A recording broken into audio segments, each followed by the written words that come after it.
The turnout was significantly higher than Labor Day last year, but smaller than the biggest protests seen against the pension reform this year. Protesters clashed with security forces across France on Monday, May 1, as hundreds of thousands of people took to the streets for Labor Day to vent their anger against President Emmanuel Macron's pension reform. Unions have been hoping for a vast turnout across France to further rattle Macron, who has been greeted by pot-bashing and jeers as he toured the country seeking to defend the reforms and relaunch his second mandate. In Paris, radical protesters threw projectiles at police and broke windows of businesses, such as banks and estate agents, with security forces responding with tear gas and water cannon. One policeman, hit by a Molotov cocktail, has suffered severe burns to the hand and face, Paris police told Agence France Presse, AFP. At least 108 police were wounded in total and 291 people were detained across France, the Interior Minister said. Such a high toll of police wounded was extremely rare for a May 1 protest day, Interior Minister Gerald Darmanin told Twitter. Even if the vast majority of demonstrators were peaceful in Paris, Lyon and Nantes in particular, the police face extremely violent thugs who came with one objective: to kill cops and attack the property of others, said Interior Minister Gerald Darmanin on Twitter.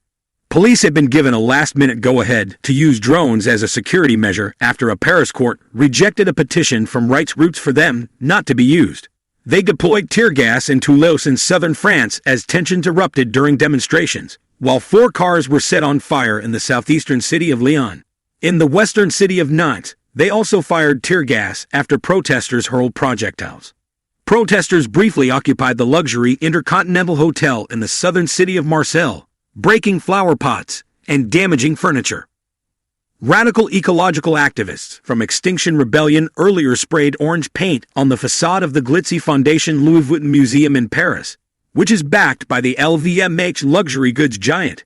In a separate action by a different environmental protest group, activists sprayed orange paint around the Place Vendôme in central Paris, known for its jewelry shops, targeting the facade of the Ministry of Justice.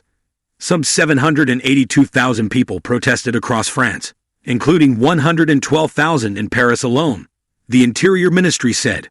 The CGT union said it counted 2.3 million protesters across France, including 550,000 in the capital.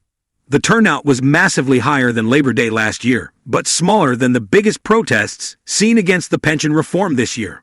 Macron and his government have tried to turn the page on the months of popular discontent, hoping to relaunch his second term after the reform was signed into law. The page is not going to be turned as long as there is no withdrawal of this pension reform. The determination to win is intact, said CGT chief Sophie Bennett at the Paris protests.